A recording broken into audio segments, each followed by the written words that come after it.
Hello, everyone, and welcome back to the QT2 Systems podcast series, The Coaches at QT2 Systems.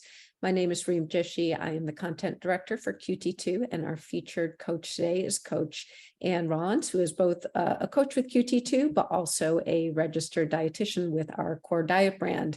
Welcome, Anne. Oh, thanks. Thanks so much for having me. Excited. Thanks for joining. So really, the first thing I have to ask you is, tell me about your shirt.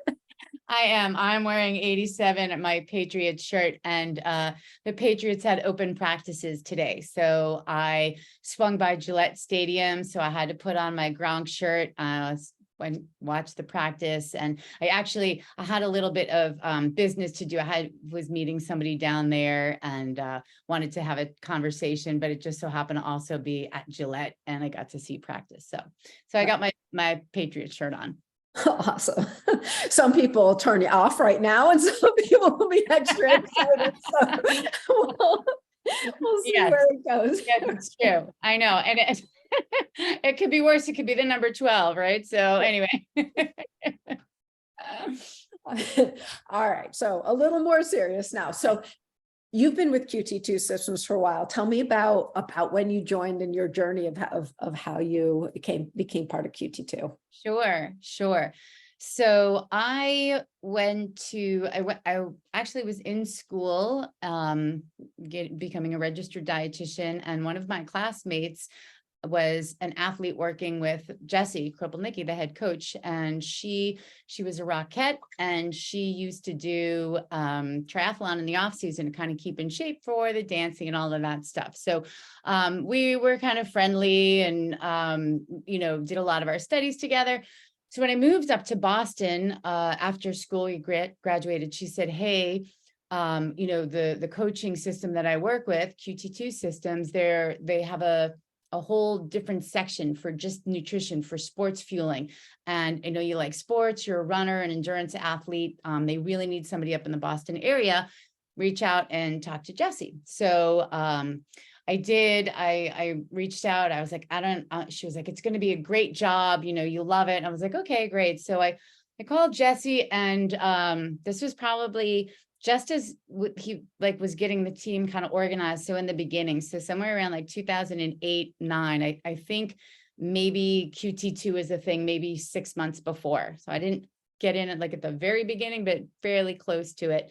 And I know I shared this with you. I remember just saying a certain phrase, and I think I was hired for that certain phrase because I talked about our peripheral systems and how that can be a complete failure and people forget all about it. And that I swear that's what got me hired. So Jessie was like, "You're speaking my language. We get it. You're on board. We're not going to force you to do an Ironman, but you're going to need to do some kind of triathlon." So I said, "All right." And I did. I went out, I did a sprint. I loved it. I was really excited. I was just, running solely. And when I got the swim and the bike, it was a whole new ball of wax, but it was pretty interesting. So I liked it. So that's my start.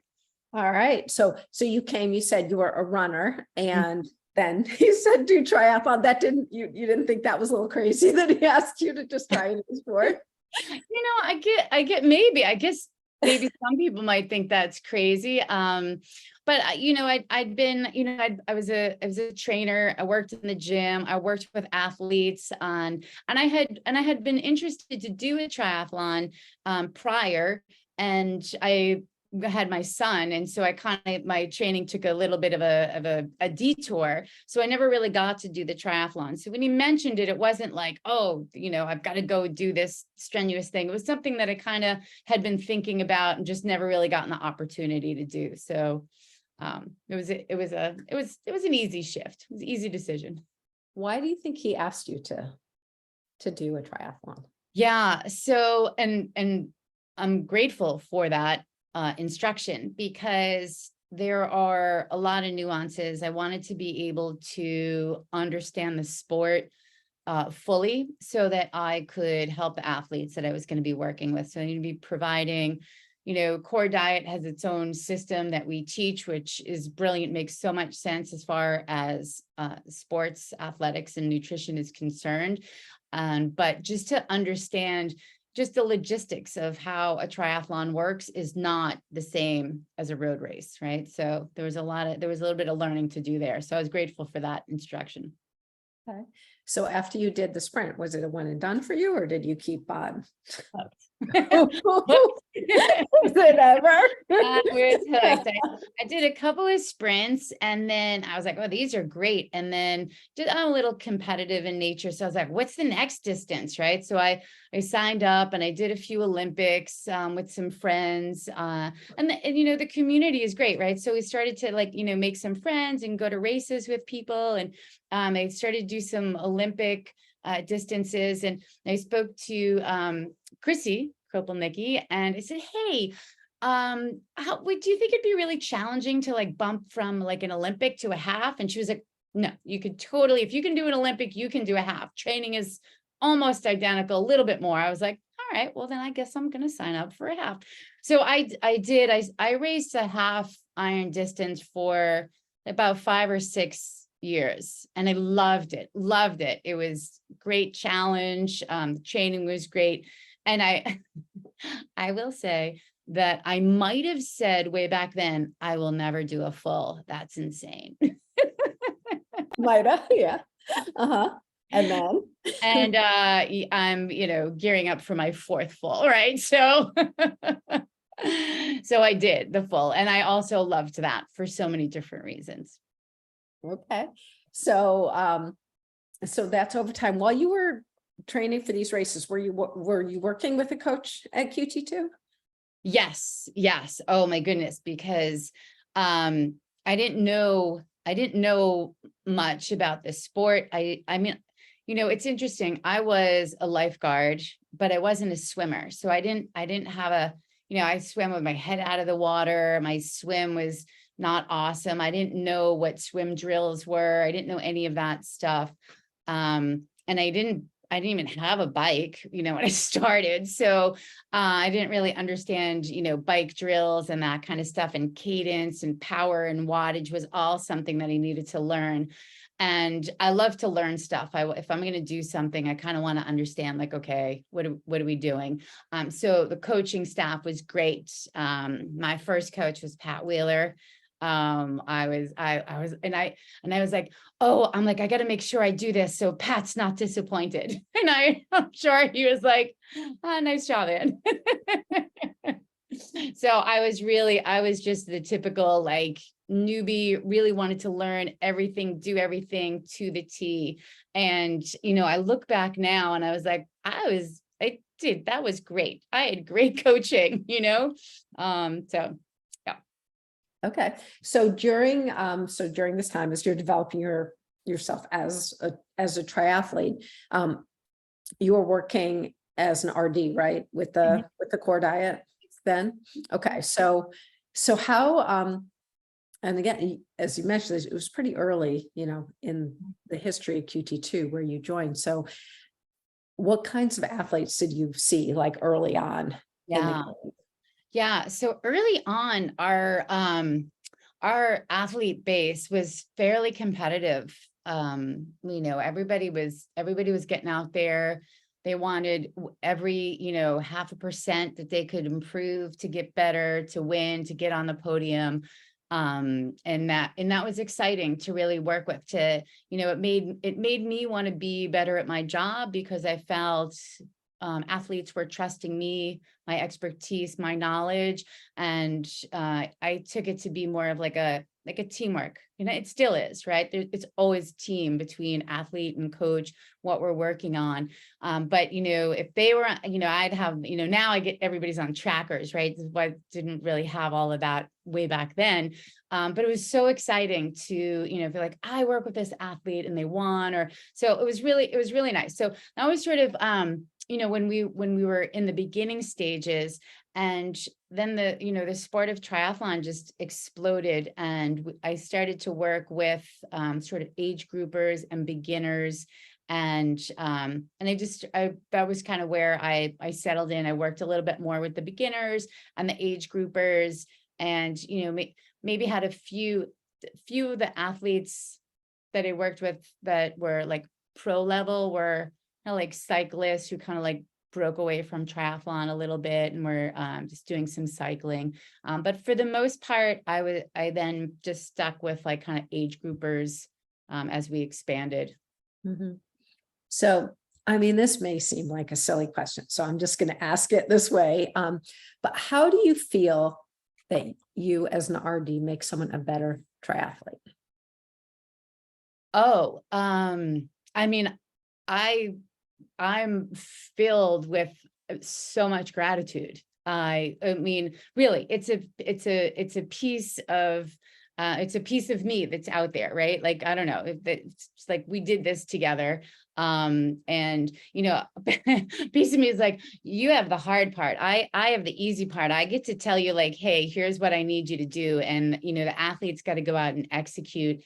And I'll tell you, I had an athlete this I don't know if I'm jumping the gun a little bit, but as an example of an athlete in triathlon, when you start triathlon, there is a lot to learn.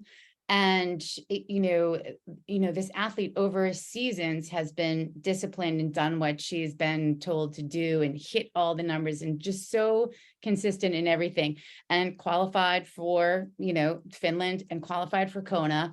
And I'm jumping around like I've qualified for Finland and Kona because I'm on that team, right? A piece of me is gets to participate in that. So I'm so grateful that I get to be a part of that. It's really like my eyes get all like watery when my athletes are successful. So I want to know, I guess, what your part of it is. Like, what do you do as an RD for the core diet? What kind of services do you provide? What do you like sort of day to day? How do you help athletes? So there's the information that I provide to the athlete when somebody first starts to work. There's a lot of information. There's kind of like, here are the concepts that we want you to understand. And there's a lot of them, and they need to be practiced and implemented, and nobody's going to nail it the first day out. I remember, and triathletes, right, that we want to nail things, right? Like we're not going to be like, oh, I'll get it over time. Like, we're not that group, right? So sometimes it can be a little bit challenging, for an athlete to be like, what do you mean I have to practice this? And I'm not going to get it right. Or, and so there's a lot of trust that goes into it. Like, here, these are the pieces that we're working on. And so once I have all of the information and we're kind of in motion and we're practicing all of that, it becomes less about the information and more about just mindset and what you need to do. What are your obstacles in your way? How can we get rid of those obstacles? And then when we get to race, there's an ebb and flow to it too, right? Now we're getting into race, like, okay, now we're going to dial it right back in, right? Like, everything is solid. The information, your mindset is good. Let's just dial that in on the details. And so that's really what I do. That's the nuts and bolts of it, phases of delivery. So you, can provide services in sort of a couple different, more than a couple, but race fueling, where you say, this is what you need to drink, this is what you need to eat, this is when you need to do it, like really specific, right? Based on the individual, based on the race atmosphere, the distance, the what, everything super specific. And then you also work with the rest of the day, right? The general nutrition and how people are going to fuel their bodies outside of race day. So, and that's probably what you were asking me more so. And I kind of went in a different direction, but yes, I want to explain to athletes, like, this is how you're going to eat on a day-to-day basis. This is how you will, fuel your training sessions. If we need to work on body comp changes, we want to understand, one of the more important things is, how do we make sure that we don't compromise your performance while we're changing your body composition? And when during the season do we do that, right? So sometimes, and then I do the race fueling, and sometimes athletes will come kind of in the last second, like, somebody told me I need a race fueling plan and I'm racing in like 2 weeks, and you're like, oh, okay. And you try to do your best, but optimally, we have this season so that we understand there's phases to what we're going to do. So yes, we definitely dial in. And if you're doing an Ironman, you have to have a race fueling plan. End of story. There's no way. And you will be so excited that you have one when you see all the people as you pass them by who didn't have one. and you're feeling okay. Yeah. So what do you do? Like, because I mean, the race fueling plans have a lot of nutrition packed into them. I mean, you're eating pretty frequently and taking in a lot of liquid. So what do you say to people when they're like, I just can't take this in? It's giving me a really bad stomach ache. Yeah. Actually, that's when I first start working with an athlete, that's usually the first thing that I hear, especially if they're not accustomed to taking in all of the, the fuels and sodium that they need. And the body is just not used to it. So we put a whole bunch of stuff in and the body just, it doesn't feel good. So I usually try to say, like, look, we'll do this, one of two ways, maybe three ways. If 3 ways is not optimal. But one, listen, we'll just build up over time so that your body can start to tolerate these calories and mobilize them and get them where they're supposed to. Or you go out, you try to hit these numbers, and we'll see, and you probably won't feel great. Back off a little bit when you don't feel great and then try to continue on. So those are my two kind of go-tos. The third way that I was saying is not optimal is the athlete's like, I'm fine. I don't need to fuel.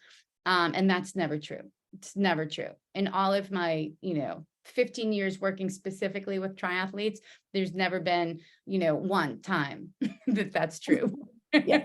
Never one. Yeah. I'm out on the course for 14 hours. I don't need to take never anything. been true.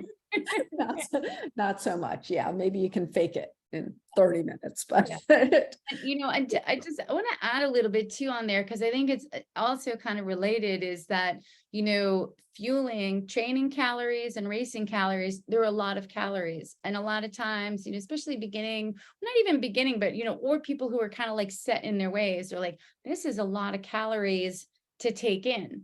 And so that's also one of the obstacles that I sort of face with athletes, is trying to get them to understand, like, these calories are for a reason. They're not just arbitrary. Your calories that you're taking in have a very specific purpose. Do not cut them. Please do not cut them. So that's can sometimes be a big challenge for me. So one piece that you brought up that I thought was interesting was the mental component to this. So I mean, you talked about the obstacles, like if someone can't execute what they're supposed to. So what kind of obstacles do you see? So that's one of them is, just not wanting to take in the calories, I got to drop weight. I got to get to race weight. I don't want to waste my calories on that. So that is, and that, and that's usually going to show up in like a bunch of other stuff that they do. This kind of athlete says things like, I'm the kind of person who, and so even if I have, alternate options that I think might serve them better, they're pretty, regimented into that. So I do some mindset exercises with my athletes just to, try to get them to look at things in a different way. As I said, like, triathletes are like, no, I have a routine. I'm doing this. And I was like, well, we're probably here because something's not working, right? Something's not working. So let's just try some different stuff. And I might have some exercises to help people see things from a different perspective. But that's usually one of the bigger obstacles that I face. The one obstacle that I really, I try really hard to explain to people that gets in the way is just no communication from an athlete. That's probably the hardest because they don't know what's going on. Right. Mm-hmm. So that's a pretty big obstacle. Yeah. So what kind of, from a physiologic standpoint, if you're not fueling yourself well enough, let's just kind of talk about race fueling. Sure. If you're not doing that well enough, what are sort of the breakdowns that you might see? Yeah. So especially with long course, your body's going to buffer some stuff for a while. So by the time you recognize that maybe you need something, you've dug a hole that's really going to take some time to fill back in if you can by the end of the race. So it's usually, your sugars or your sodium, one of those two, you've dug a hole, you didn't take in enough. And, what I'll see is, then there's like this overcompensation, right? So there, one or two things usually happen. I tell people, I'm like, okay, you want to be careful. Like if all of a sudden it just feels like the heat went up 20 degrees, likely your electrolytes or, you don't have enough sodium probably is the go-to for endurance stuff, especially if it's hot. I said, or all of a sudden your legs don't move. There's stones, right? And then you probably need some glucose or sugar. You're trying to move these stone legs when you use up all your glucose and glycogen out of those big muscles. When people then try to, overcompensate, they take it all in at one time, but it just sits in your gut. Now on top of everything, you probably have a GI upset, right? So it can be, so what we want to do is make sure you don't, overcompensate, never overadjust. I said this to my kids last week. I was like, it's in like triathlon, don't overadjust. Right? Just go slowly. If it feels slightly better, okay, keep on going. Right. So that's kind of how we do it with the long course, adjustments out there. And a lot of times there's factors in triathlon, and like, we don't know what the weather's going to be. It could be really hot. It could be really cold. And then, sometimes people think it's just heat, but, when we're cold, we don't remember to drink. Right. So now we get behind in our fluids. And then, again, we're like, oh, all of a sudden I feel like I can't go on. My legs don't want to go. I just want to lay down. So those are some things you want to look out for. Mm-hmm. Yeah. Yeah. So as much as, you look at triathletes, I'm like, I need to get my pool workouts in. I need to run. I need to get my cycling workouts in, and the stuff like, yeah, okay, well, everyone does that, but what are the things that you're really going to do to excel at your race, right? And that is to get your nutrition right, to get your race feeling right, to get the rest that you need, to give your body, like, allow yourself, the time to recover in workouts. And yeah.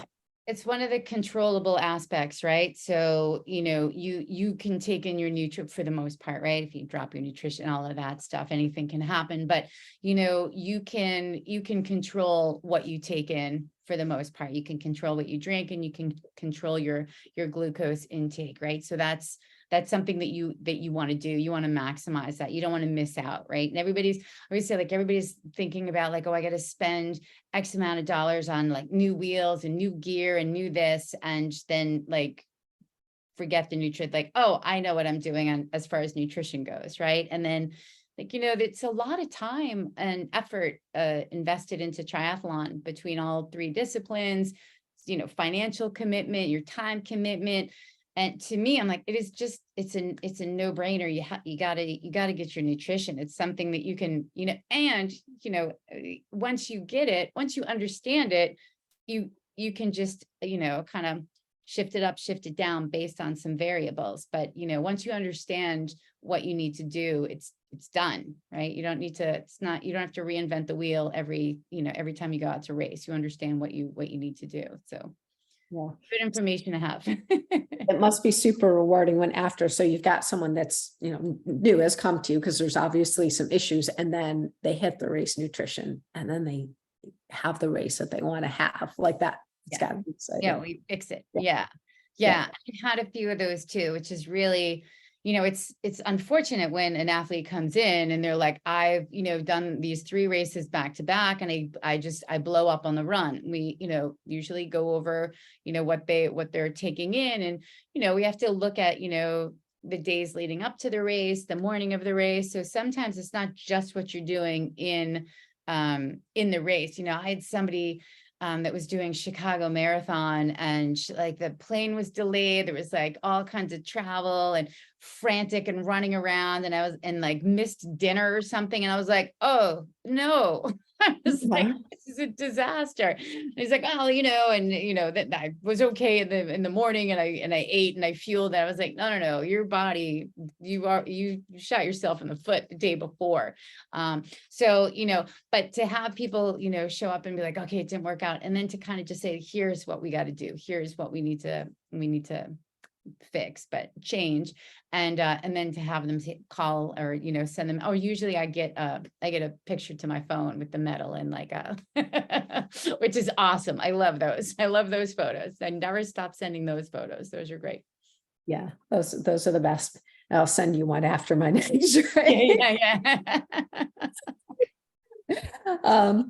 So I want to talk. So we mentioned briefly at the beginning that you also have been a coach in addition to being an RD. So what was your history with that? When did you become a coach? Yeah, so I didn't become a coach right away. I really wanted to just learn more about the sport so I could be more effective as a dietitian, was really why I was like, okay, I'm going to go through the whole coaching program, USAT, and just become a coach so I can help my people with their nutrition more. I want to understand. And I did that. And I, you know, I'd been a running coach and a personal trainer. So I kind of like that stuff anyway. And then people were like, oh, this is great. You're a coach, you know, could you train me for, you know, a certain race? And I was like, well, I guess, you know, so I hadn't really intended on being a coach. I just really wanted the knowledge. I don't know, maybe that was goofy. And then people like, so it kind of like, just kind of fell into it. And I again, loved it because now I'm writing the training and I'm seeing, you know, hey, this is what we're doing. And here's the improvements and all of the metrics and stuff. And it's, that was something I hadn't bargained for. It was nice. Well, I mean, in that, because all of a sudden now you get to provide both of the services. You see the whole, you know, the whole picture. Because I think that that's one of the catches with fueling. I mean, just nutrition is that it depends on what you're training for that day, right? I mean, it's not like every day you're supposed to eat 2,600 calories. Like Right. the days are different based on Absolutely. what you have, right? Yeah, So and we do that like the day-to-day, when I work with somebody, you know, we want to teach them how to kind of ebb and flow their calories, right? On a rest day, you don't need to overdo it, you know, but on big training days, you're going to need some calories to support that training. So, yeah. And I, you know, I can't not share my knowledge, right? So if I'm just coaching somebody, you know, they're getting me telling them nutrition stuff anyway, right? Like, here's what you got to do. So it's, and it's, yeah, I have people like that, but I know I'm biased because I'm the dietitian, but I can't say enough, right? Like for distance stuff, like endurance, Ironman, like ultras, you got to practice it. You have to practice, you got to get the plan, you got to practice the plan. We got to tweak the plan, which is part of the process. And I always tell people, I want them to go out and practice their race fueling plans at least 3 times, because you know, we generate stuff on paper with, you know, formulas and everything, but we want you to go out and implement it just so that we can, you know, work out any kinks or bugs and make any like micro adjustments. And so just like get the race fueling plan for endurance stuff. It's because it's so upsetting when people are like, oh, and then I blew up, and you're like, oh, we could have fixed that. Like that didn't need to happen. So what do you do? I mean, you must get this, right? You have a race fueling plan, they practice, and then they show up to a race that has a different drink on the course or a different gel that they're offering. And they're like, yeah, I just grabbed what was on the course. So, well, yeah. So most of the athletes that I work with know, I get a lot of like emails and phone calls, like when they publish, like, you know, I always instruct them, like, listen, go on and find out what's going to be on the course, because it doesn't, just because it's on the course doesn't mean that's what we're going to use. Right. It could be some random thing. So I always instruct them to go find out. And I always try to eliminate that problem by saying, carry your own nutrition, right? Like, if you drop it, great. There's like, I always say, kind of use it as a backup, right? You don't want to rely on what's on the course. For, you know, and that might not always be true for some of the shorter races. It's not going to be a big deal because you're not going to accumulate and, you know, kind of jam up pathways, right? Which is really the big deal, right? We want your body is taking in, you know, over time, lots of sugar, lots of sodium, and different products are going to, you know, affect people differently. So it's really more pertinent that you practice that like on long course stuff. And I really tell them, I'm like, just, you're bringing your stuff. You don't roll. You're rolling the dice. So it's great if the stuff that we're using is on the course, but if it's not, it's going to be in your kit or in your hands. Right. So hopefully we avoid some of that. I haven't had sometimes I get an athlete like, oh, I went over a bump and I lost, my gel. So I had to grab something. So it might be like a one-off or something. So it doesn't happen that often where there's been, I think now all of the race, floods my head of like, wait, no, there was that one time. There was that one time that I think the course, most people thought it was, I think there was an issue about if it was Gatorade Endurance, regular Gatorade, which if you're doing a long distance course, that's a big deal. And so there was a lot of issues. I remember on one particular race where I think, and it wasn't because an athlete chose to do something. It was just happenstance. And it was not awesome for a bunch of athletes because their sodium levels were not where they needed to be. But I haven't really come across anybody that intentionally is like, well, we'll just wing it. Maybe one. Maybe one. I had in a race last year that was in Canada, and it was a 70.3. And I needed three bottles I used on the bike, and I used the first two I had with me, but then I needed a third bottle and I just grabbed it. I was like, oh, it looks like it's close enough. And it oh my God, it was awful. I paid for that. Yeah. And I don't know if it was I don't know what it was about it, but it definitely did not sit well. And that's where I'm like, I probably should have practiced that or at least tried it before, figured out a way to have another bottle with me or whatever. But I always say like, look up what's on the course before, so the sports drink is really, and I would say too, that like, just as you said, the sports drink is a little bit more integral, right? I guess I don't know, maybe not. It just seems like it's going to have a bigger impact if your sports drink is different than like the gel. I'm not really sure if I haven't really had like a scientific breakdown of that, but your sports drink, you'd have taken a lot more of it on the bike, right? So, I feel when we do solids on the bike, there's a variety of different, so if something's bothering you, there's probably like another option, right? But with the sports drink, like you're out, like you just said. Scrap that one. You have to learn to love orange Gatorade. Yes, right. And I'm glad you said that too, because a lot of times athletes will come in and they're like, I just get like a fatigue. I can't take anymore. I'm like, okay, noted. You're still going to need to drink it. I know. I mean, for events like I prefer the watermelon, which has the same nutritional content as the orange. So the closer I get to race day, the more I pull back the watermelon and pull up, because like, even though it's the same thing in my stomach, it just like the flavor is so different, kind of practice. And and that does help too a little bit. I know some athletes are they might train with sort of like a very similar composition sports drink and then kind of like mix it up and then segue over to what's on the course. And that can be helpful too. For the most part, I think that most athletes that I work with will they will mix their drinks, or they'll stick to their drinks. They won't branch out. Sometimes they do, or sometimes, I don't know. Are there days of special needs still working? I don't know. Yeah.